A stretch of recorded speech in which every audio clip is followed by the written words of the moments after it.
अस्सलामु अलैकुम वरहमतुल्लाहि वबरकातुह। भाई देखो, जो साथी मस्जिद में फैले हुए हैं वो साथी सामने की सफ़ों में आ जाए। देखो, जुमा की नमाज की सबसे बड़ी फ़जीलत ये है कि जो आदमी सबसे पहले मस्जिद में पहुँचे वो सबसे पहली सफ़ के अंदर जगह तलाश करे। पहली सफ़ पूरी होने के बाद दूसरी सफ़ होने के बाद में तीसरी सफ़, उसके बाद में चौथी सफ़, सफ़ों में बैठे। ऐसा जैसा हम सफ़ों में बैठते हैं, सफ़ों में ही बैठे, हाँ, सफ़ों के अंदर बैठे। और हमारी पहले सफ़े पूरी होना चाहिए, सफ़े मुकम्मल होना चाहिए। सफ़े पूरी और मुकम्मल होने के बाद में फिर पीछे की सफ़ों को हम मुकम्मल करें, ताकि जो लोग पीछे से आने वाले हैं उनको आने में और बैठने में जो है सहूलत रहे, आसानी रहे। बिस्मिल्लाहिर्रहमानिर्रहीम। अल्हम्दुलिल्लाहि नहमदुहु व नस्तईनुहु व नस्तगफिरुहु व नु'मिनु बिही व नतवक्कलु अलैहि व नऊज़ु बिल्लाहि मिन शुरूरि अनफुसिना व मिन सय्यिआति अअमालिना। मन यहदिहिल्लाहु फला मुदिल्ल लहु व मन युद्लिल्हु फला हादिय लहु। व नशहदु अन ला इलाहा इल्लल्लाहु वहदहु ला शरीका लहु व नशहदु अन्न सय्यिदना व मौलाना मुहम्मदन अब्दुहु व रसूलुहु अल्लज़ी उरसिला बिल हक़्क़ि बशीरन व नज़ीरा। अम्मा बअदु फ़क़द क़ाल अल्लाहु तबारक व तआला अऊज़ु बिल्लाहि मिनश शैतानिर रजीम। बिस्मिल्लाहिर रहमानिर रहीम। व तिलकल अय्यामु नुदाविलुहा बैनन नास। सदक़ल्लाहुल अज़ीम। मोहतरम भाइयों, बुज़ुर्गों, दोस्तों, 9 महीने के बाद आज मैं अपने मस्जिद में दोबारा से जुमा का खुतबा दे रहा हूँ, बयान कर रहा हूँ, क्योंकि पूरी दुनिया के अंदर कोरोना की वजह से जो हालात पैदा हो गए थे तो गवर्नमेंट ने आम तौर पे मस्जिदों में नमाज़ पढ़ने पे पाबंदी लगा दी थी।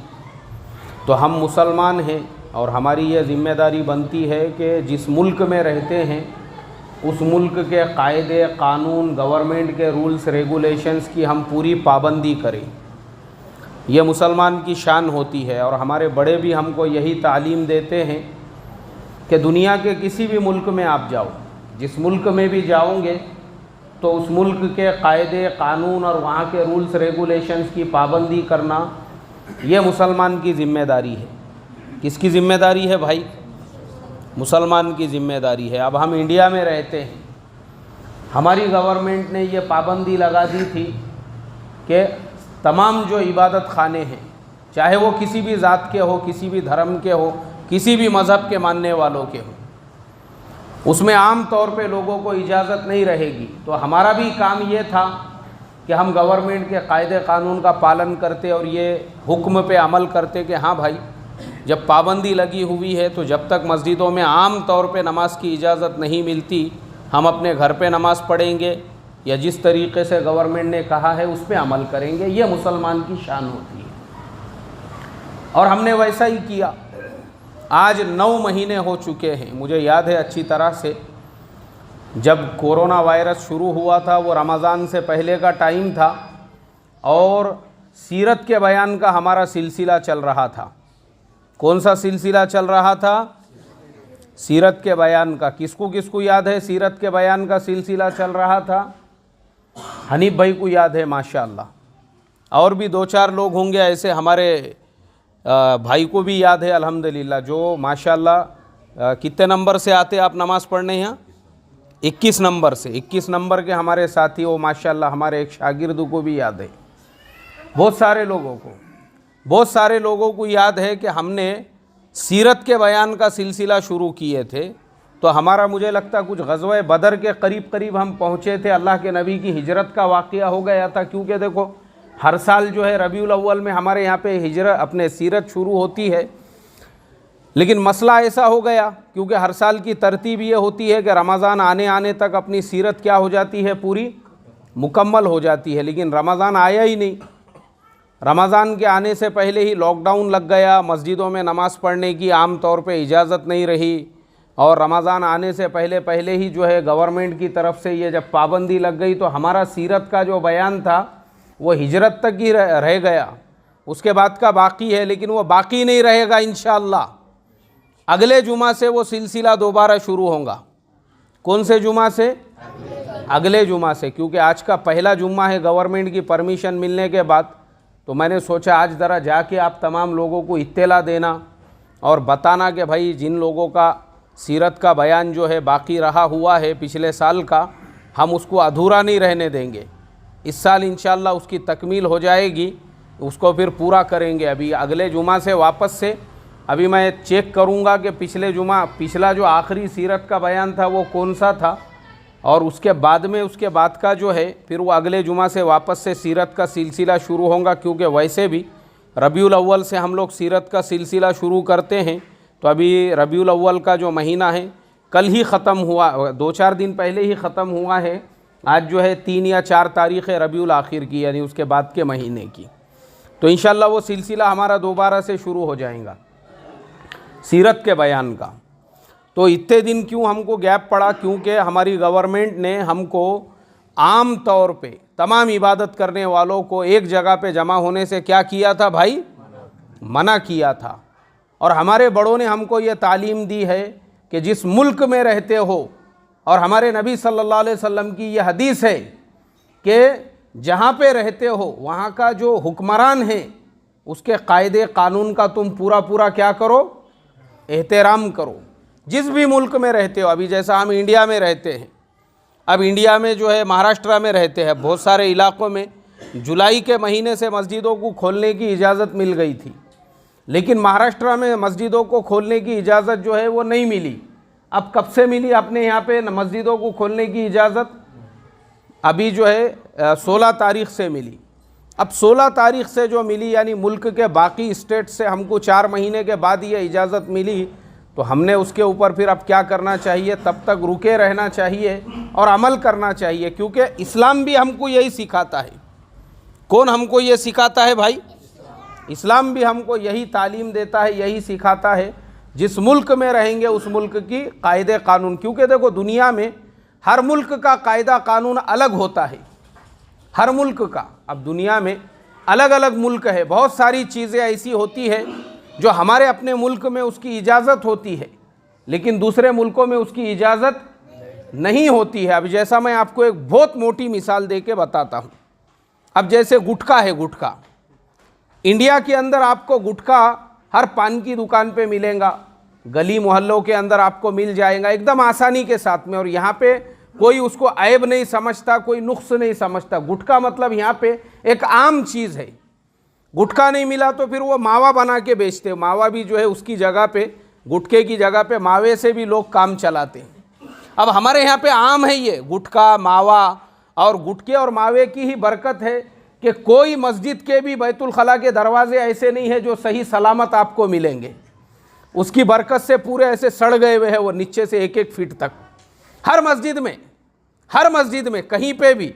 और सिर्फ मैं पूरे मुल्क की बात कर रहा हूँ, आप पूरे मुल्क में कहीं पे भी जाओ इंडिया में, और मस्जिदों के अलावा बसों के, इसी तरीके से जो है ट्रेनों के, हर जगह पे, यहाँ तक के कुछ बहादुर लोग तो ऐसे हैं, मैंने देखा उन्होंने मेट्रो में भी पिचकारियाँ मारे हुए हैं, क्योंकि मेट्रो में जगह नहीं रहती, उसके अंदर बैतुल खला वगैरह नहीं रहता।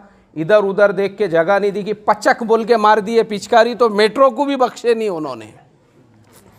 तो हमारे यहाँ पे गुटखे की, हमारे यहाँ पे कोई ऐब नहीं है, गुटखे की आम इजाज़त है गवर्नमेंट की तरफ से। लेकिन यही गुटखा अगर कोई आदमी हज के लिए या उम्रे के लिए जा रहा है और अपने साथ में लेकर जा रहा है, और जिद्दा एयरपोर्ट के ऊपर अगर पता चलता है इस आदमी के पास में गुटखा है, उसको फ़ौरन उसी वक्त में एयरपोर्ट से उसके मुल्क को वापस भेज दिया जाता है। कहाँ वापस भेज दिया जाता है भाई? मुल्क को, एयरपोर्ट से ही उसको अपने मुल्क को वापस भेज दिया जाता है। तो आदमी ये सोचता है यार इंडिया में तो ये आम चीज़ है। तो भाई इंडिया का कायदा कानून अलग है और वहाँ का कायदा कानून कैसा है भाई, अलग है। तो इससे पता ये चला कि इस्लाम ने हमको ये तालीम दी है कि जिस मुल्क में जाओगे उस मुल्क के कायदे कानून का तुमने क्या करने का, एहतराम। तो इंडिया में गुटखा खाने की इजाज़त है, तो मान लो अब कोई हज और उम्रे के लिए गया तो उसने वहाँ पे अपनी ये जज्बात को और ख्वाहिशात को कायमे रखने का, काबू में रखने का, कि नहीं इस मुल्क में उसकी इजाज़त नहीं है, इस मुल्क के अंदर जो है उस चीज़ की इजाज़त नहीं है। तो जब वहाँ इजाज़त नहीं है तो हम उस बात का वहाँ पे पूरा पूरा एहतराम करें, क्योंकि यही हमको इस्लाम की तालीम, इस्लाम हमको यही सिखाता है। तो ऐसे ही अब कोरोना के ज़माने के अंदर हमको ये तालीम दी गई, हमको ये सिखाया गया, या गवर्नमेंट की तरफ से ये कायदा कानून बनाया गया कि भाई लोग जो है अपने अपने घरों पे नमाज़ पढ़े, और लोग जो है अपने अपने, तो अल्हम्दुलिल्लाह हम लोग अपने घरों पे नमाज़ पढ़ते रहे माशाअल्लाह। लेकिन अब हमको इजाज़त मिली है तो हम अपनी जो इबादतें हैं अब हम उसको कहाँ पे पूरा करेंगे भाई, मस्जिदों के अंदर पूरा करेंगे। अब हम अपनी इबादतें मस्जिद में पूरा करेंगे, अपनी इबादतों को, अपनी नमाज़ों को, क्योंकि हमको लीगल जो है उसकी परमिशन मिल चुकी है। लेकिन जब लीगल परमिशन नहीं मिली थी उस वक्त में भी अगर कोई ये समझ के कि भाई हम घर की पार्किंग में जुमा पढ़ लेंगे या छत के ऊपर जुमा पढ़ लेंगे, तो ये अमल भी जो है किसी को लग रहा होगा कि मैं अल्लाह और उसके रसूल को खुश करने के लिए कर रहा हूँ, लेकिन अल्लाह और उसके रसूल की खुशी इसी में है कि जिस मुल्क में रहते उस मुल्क के कायदे कानून का तुम सम्मान करो। अगर कोई उसको तोड़कर इस तरीके से कोई काम करे तो उससे अल्लाह रसूल खुश होने वाले नहीं हैं। समझ में आई भाई बात?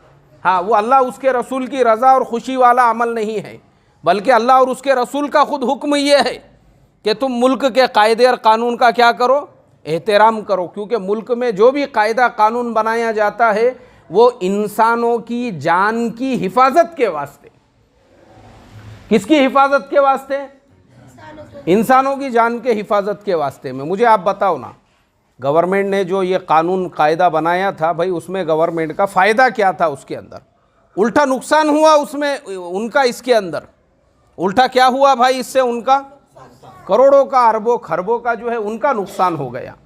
लेकिन माशाअल्लाह अब हमको इजाज़त मिली है तो इसलिए अब हम हमारी नमाज़ें हमारी मस्जिदों में पढ़ेंगे, और अल्हम्दुलिल्लाह हमको जो आज़ादी मिली है वो पूरी आज़ादी का हम जो है पूरा जो है अपने जो दीनी उमूर है उसके ऊपर अमल करेंगे।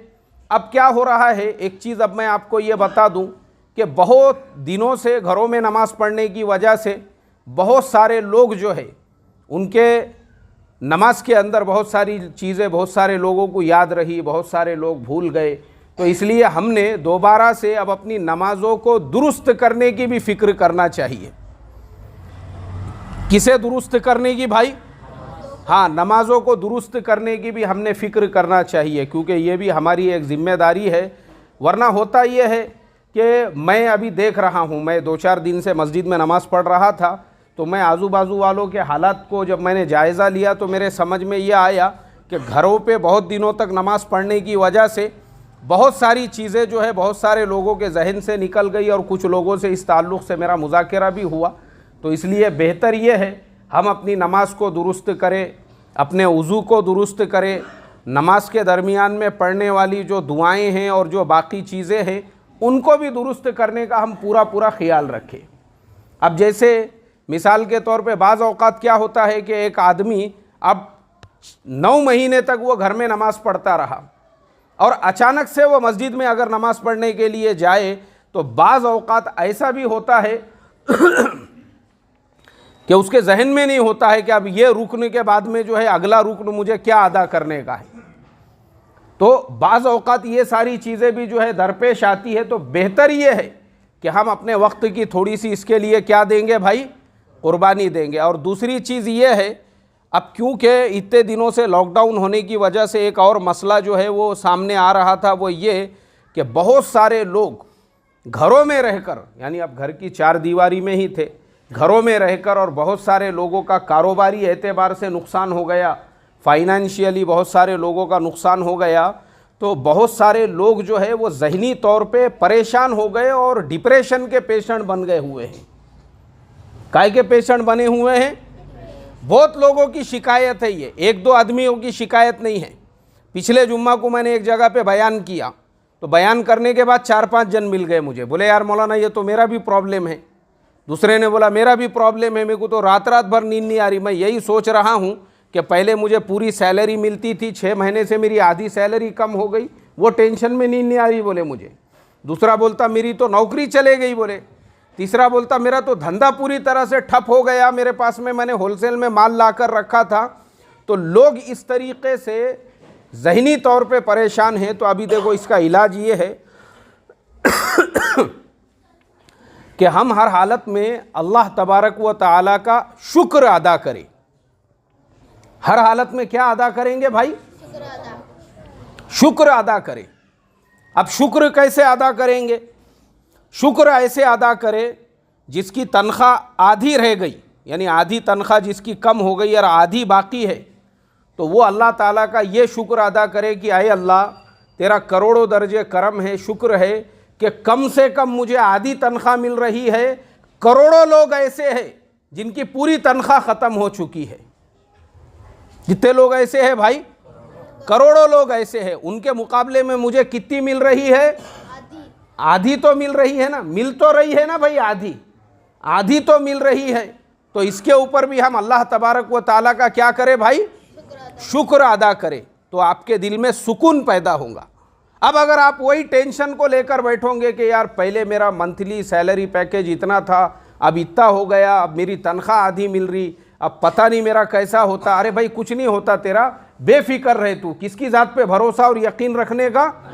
अल्लाह तबारक व ताला की। तो जिसकी तनख्वाह आधी हो गई वो ये सोचे कि कम से कम मुझे कितनी मिल रही है। जो आधी गई उसका मत सोचो, बल्कि जो आधी मिल रही है उस पर अल्लाह तबारक व ताला का शुक्र अदा करो। अब मान लो किसी इंसान की पूरी ही तनख्वाह ख़त्म हो गई, यानी बहुत सारे लोगों की जॉब्स चली गई है, नौकरियां चली गई, तो लोग परेशान हैं वो मसले को लेके। अच्छा, ये परेशानी का नुकसान क्या हो रहा है वो मैं आपको बताता हूँ। नुकसान ये हो रहा है कि किसी को फरिश्ते नज़र आ रहे हैं। अब क्योंकि वो मैंने बताया ना कि डिप्रेशन का शिकार होने की वजह से लोगों को रात रात भर नींद नहीं आ रही। अब वो 3-3, 4-4 बजे तक बैठे हुए हैं। अब अचानक में उठे और ज़रूरत के लिए जाने लगे, उसको अंधेरे में कुछ दिख गया तो उसको लग रहा कि यार मुझे तो फरिश्ते नज़र आ रहे हैं। किसी को ख्वाब में कुछ नज़र आ रहा है, क्योंकि ऐसे लोगों के रोज़ाना कम से कम ऐसा कुछ ना कुछ मसला आ ही रहा है। बहुत लोगों को फरिश्ते दिख रहे। मैं बोला साला सबको दिख रहे, मेरे को क्यों नहीं दिख रहे होंगे? सबको दिख रहे। मैंने 2-4 को बोला भी, मैं बोला एक काम करते यार, मैं आज रात तुम्हारे साथ में रहता हूँ, मेरे को भी बताओ, क्योंकि तुम इतने ऊंचे दर्जे के पहुँचे हुए वली कामिल बन गए, तो कम से कम हमको भी किसकी ज़ियारत हो जाएंगी? फरिश्तों की ज़ियारत हो जाएंगी। फरिश्ते दिख रहे। अरे भाई वो फरिश्ते नहीं दिख रहे, वो डिप्रेशन का असर है। वो काय का असर है भाई? हाँ, तो इसलिए मैं आपको ये बता रहा हूँ कि जिसकी आधी तनख्वाह चली गई, आधी मिल रही है, तो आधे के मिलने पे वो अल्लाह ताला का क्या अदा करे?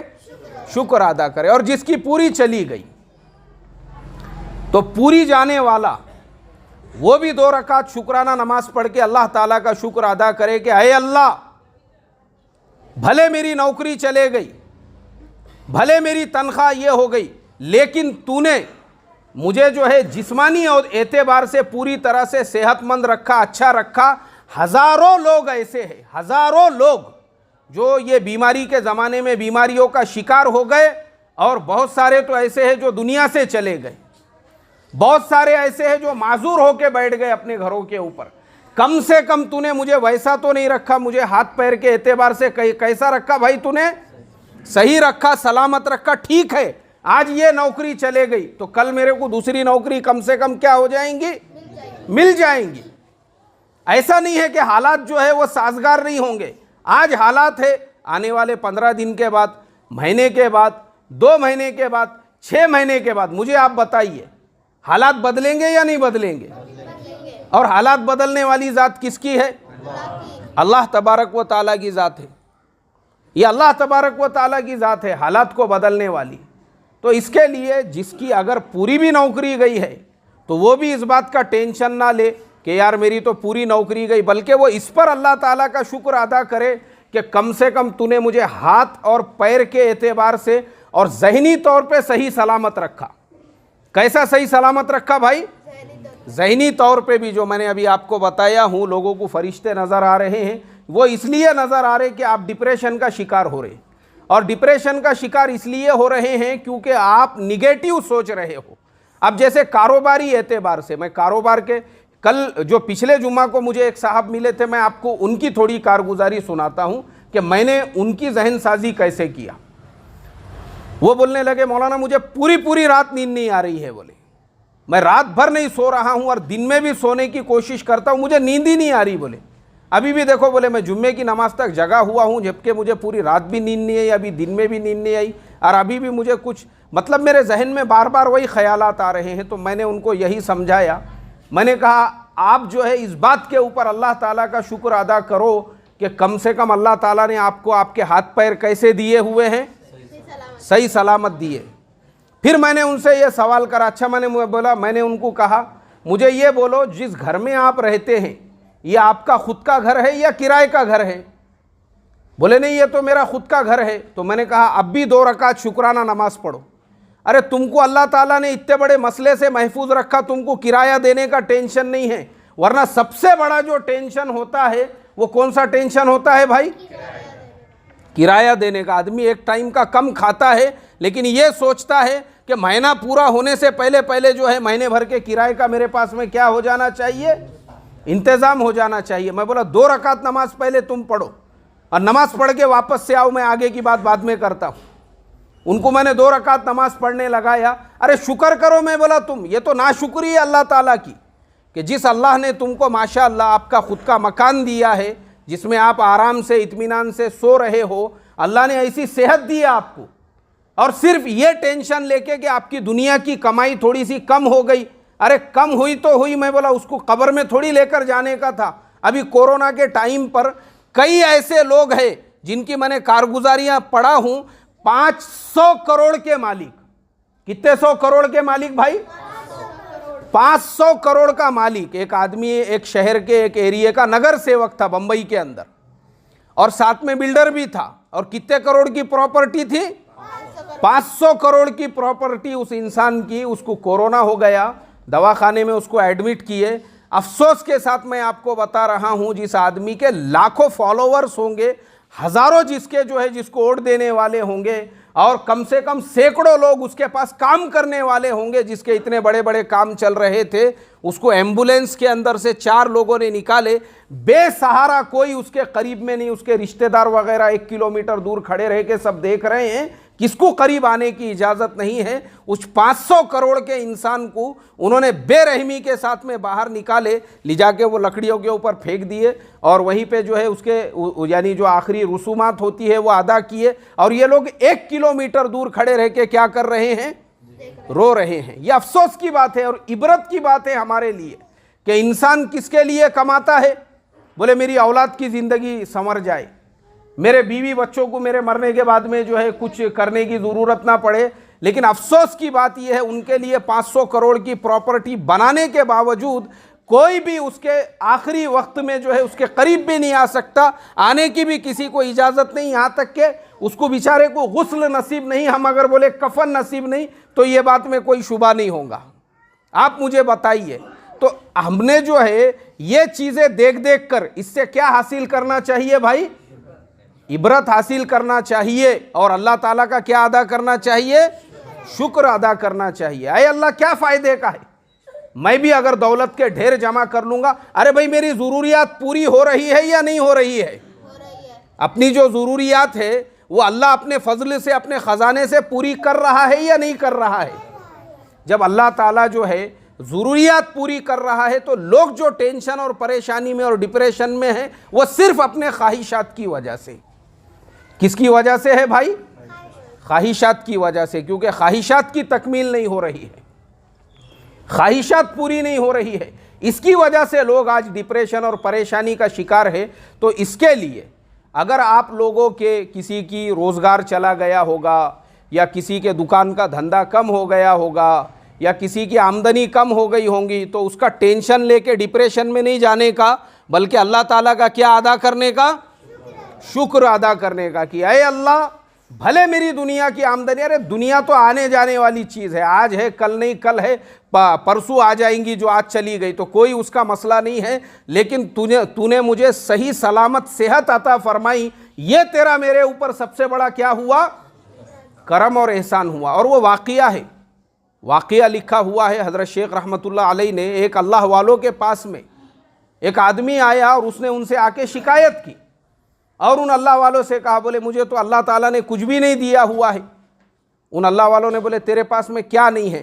बोले मेरे पास में कट्टू भाई के जैसी कार नहीं है, फत्तू भाई के जैसा बंगला नहीं है, और फुलाने साहब के जैसा जो है, फुलाने हाजी साहब के जैसी मेरे पास में बुलेट नहीं है, वही पुरानी बाबा आदम के ज़माने की स्प्लेंडर चला रहा हूँ। बोले मैं, फिर क्या चाहिए था? नहीं, मेरे को भी 1.5-2 लाख की बुलेट चाहिए थी, नहीं तो मारुति का टपरा चाहिए था, नहीं तो मेरे को भी बंगला चाहिए था। बोले यार मैं भी परेशान हो गया जो 10 बाय 10 के कमरे में रह के, कुछ नहीं दिया बोले अल्लाह ताला ने मुझे। तो वो जो बुज़ुर्ग थे, उन बुज़ुर्ग ने उससे कहा, बोले ठीक है एक काम करेंगे, मेरे पास तो वैसे बहुत पेमेंट पड़े हुआ है, क्योंकि आने वाला रिज़र्व बैंक का मैं चेयरमैन बनने वाला हूँ। बोले तो मेरे पास में पैसे की कोई कमी नहीं है, ये चेक बुक है मेरी बाजू में, मेरे को एक काम कर, मैं तुझे 1 करोड़ का चेक लिख के देता, तेरी एक आँखी दे दे। बोले मुझे, बोले हज़रत ऐसी कैसी बात कर रहे? बोले मुझे 1 करोड़ में मैं आँखी कैसे दूँ? नहीं नहीं, 1 करोड़ में 1 दे, 5 करोड़ में 2 दे। बोले ये यहीं तेरे को चेक लिख के देता मैं। बोले नहीं नहीं, मैं 5 करोड़ में, मेरी 5 करोड़ क्या 10 करोड़ भी दिए तो मेरी दोनों आंखें नहीं दे सकता। नहीं दे। बोले भाई तेरे को 5 करोड़, फिर एक हाथ के 5 करोड़, दूसरे हाथ के 5 करोड़, एक पैर के 5 करोड़, 100 करोड़ में तेरी पूरी बॉडी ले लेता। बोले मैं भेजा, गुर्दा, अतड़िया, वजड़ी, कलेजी, फेफसा सब निकाल लेता। बोले मैं, और सबका तेरे को जो है 1-1, 2-2 करोड़ में दे देता हूँ। बोले हजरत आप ऐसी कैसी बात कर रहे हो? ऐसा कैसा? बोले मैं आपने 100 करोड़ भी दिए तो मैं मेरी आंख नहीं दे सकता। तो उन अल्लाह वालों ने बोले बेटा यही अल्लाह ताला के नेमतों की नाशुक्री है कि अल्लाह ने करोड़ों की नेमतें तुझे अता फरमाई हैं। कितने की नेमतें भाई? करोड़ों की नेमतें तुझे अल्लाह ताला ने अता फरमाई है, लेकिन तुझे अल्लाह के नेमतों की कदर है क्या? तू तो खाली यार मारुति के टपरे को ही अल्लाह की नेमत समझ रहा है। बोले बस तेरे को उसी में अल्लाह की नेमत नजर आ रही है, और तुझे अल्लाह ने जो करोड़ों की नेमतें दिया उसकी कदर है तुझे? नहीं है उसकी कदर। यही हाल हमारा है। अरे अल्लाह ने अगर आपको अच्छी सेहत अता फरमाई हो, ये नेमत है अल्लाह ताला की है। अगर आप रोज़ाना बैतुल खला को आराम से जा रहे हो और फारिग होके आ रहे हो, उसके बाद की दुआ मालूम है आपको? क्या दुआ है बैतुल खला से बाहर निकलने की? गुफरानक अल्हम्दुलिल्लाहिल्लज़ी अज़हब अन्निल अज़ा व आफ़ानी, ये अल्लाह के नबी की दुआ है। ऐ अल्लाह मेरी मग़फ़िरत फरमा दे और तकलीफ़ वाली चीज़ से तूने मुझे राहत अता फरमाई। लेकिन मैंने लोगों के जो हालात देखा हुआ हूँ, अरे मैं तो ये कहूँगा इंसान ने बैतुल खला से आने के बाद में भी 2 रकात शुक्राना नमाज पढ़ना चाहिए। कितनी रकात? 2 रकात शुक्राना नमाज पढ़ना चाहिए कि ऐ अल्लाह तूने मुझे ऐसी सेहत अता फरमाई कि मैं खा आराम से रहा हूँ और मेरा बैतुल खला भी कैसे हो रहा है? आराम से हो रहा है। मैं एक सेठ साहब के पास बैठा हुआ था एक मसले के सिलसिले में, करोड़ों की प्रॉपर्टी, करोड़ों के कारोबार, और उनको बैतुल खला आया तो पेशानी पे उनके पसीना आ गया। मैं बोला हाजी साहब तबीयत ठीक है ना आपकी, क्या एक आधी दुआ पढ़ के फूकूं? बोले नहीं नहीं दुआ का मसला नहीं है, असल में मुझे बैतुल खला आया। बोले यार बैतुल खला आते ही मुझे टेंशन आना शुरू हो जाता। मैं बोला क्यों, क्या मसला है? नहीं बोले अब वो मेरा मसला मुझे ज मालूम है। बोले मेरी तकलीफ़ मुझे ही मालूम है, मैं बता नहीं सकता। बोले करोड़ों की प्रॉपर्टी है, किसी किस्म की कोई कमी नहीं है, लेकिन ना बैतुल खला जो है यानी जो अल्लाह ताला की एक ऐसी नेमत है जो अल्लाह ने हमको फ्री में मुफ्त में आता फरमाया, हमको उसकी कदर भी नहीं है। यहाँ तक कि मैं आपको बताता हूँ कि अगर किसी के गैस जो है ना, गैस जो पेट में से निकलता है, अगर वो भी हमारा सही तरीके से निकल रहा है तो उस पर भी हमने अल्लाह ताला का क्या अदा करना चाहिए? शुक्र अदा करना चाहिए। मैंने देखा हूँ लोगों को सिर्फ उतनी सी चीज़ के लिए लोगों को दवाखाने में एडमिट करने की ज़रूरत पड़ी। एक साहब को देखा, हम लोग मीटिंग में बैठे हुए थे, सब बड़े बड़े लोग बैठे हुए वहाँ पे, पढ़े लिखे सारे लोग, और वो साहब वहाँ पे टहल रहे हैं, कभी पैर पटक रहे, कभी मुंडी पटक रहे, कभी दीवार को टक्कर ले रहे। मैं बोला भाई क्या बात है, ये इनकी तबीयत वगैरह तो ठीक है ना? बोले नहीं नहीं मेरी तबीयत वगैरह ठीक है, मगर वो गैसेस पेट में अटक गए हुए हैं, वो निकल रहे नहीं। बोले वो निकालने के लिए पैर पटक रहा, बोले मैं ज़मीन के ऊपर। ये मैं आपको प्रैक्टिकल बता रहा हूँ। मुझे बताओ ये नेमत है या नहीं है अल्लाह ताला की?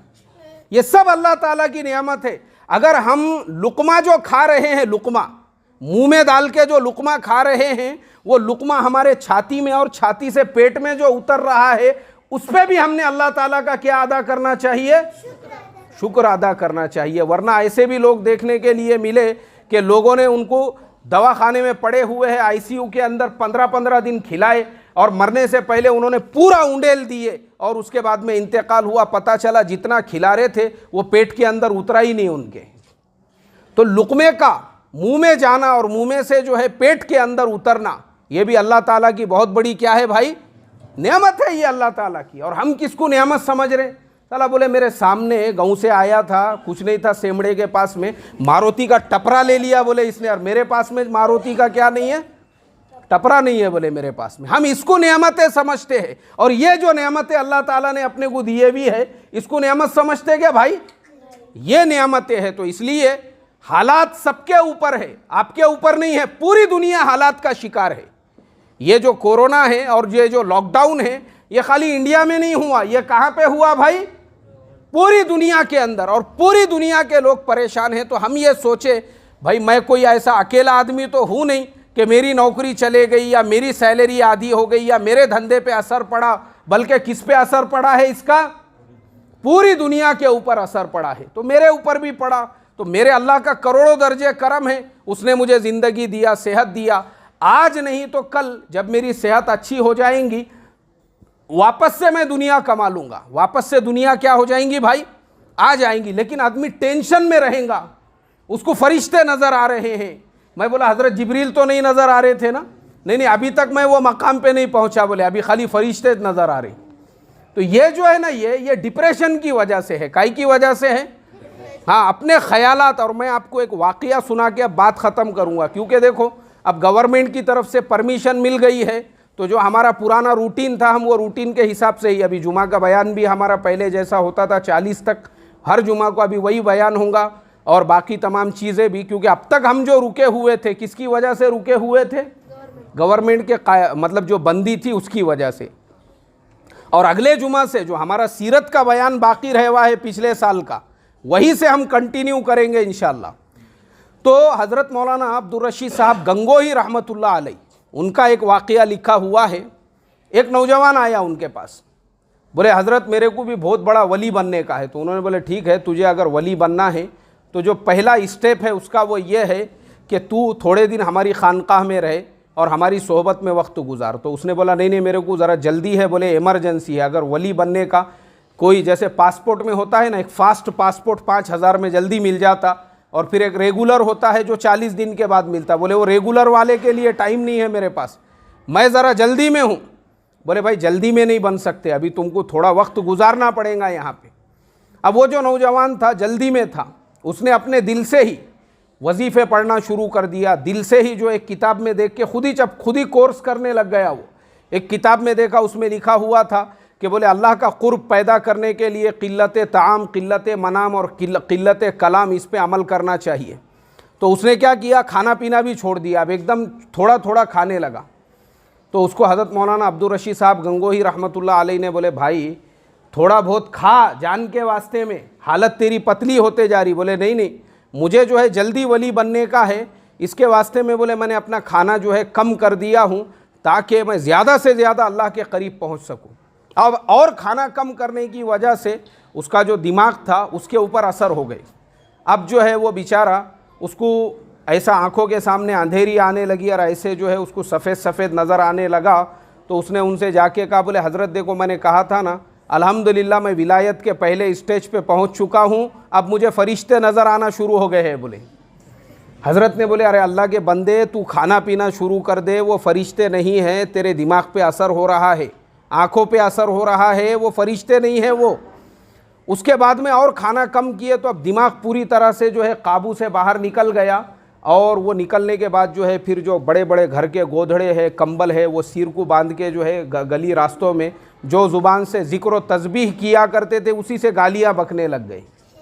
तो ये क्यों होता है? वो इसलिए होता है क्योंकि हम खुद जो है ना अपने, यानी जो अल्लाह तबारक व ताला ने हमको समझ अता फरमाई है, जो अक्ल अता फरमाया है, जो फ़हम अता फरमाया है, हम जब उसका सही इस्तेमाल नहीं करते। इसीलिए मैंने आपको ये सारी चीज़ें बताया हूँ कि हमारे हालात कैसे भी हो, हर हालत में हमको अल्लाह का क्या करना है?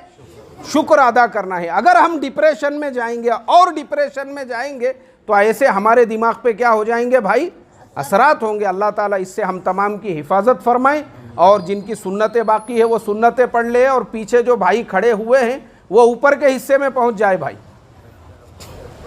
चलो तुम लोग भी ऊपर चले जाओ।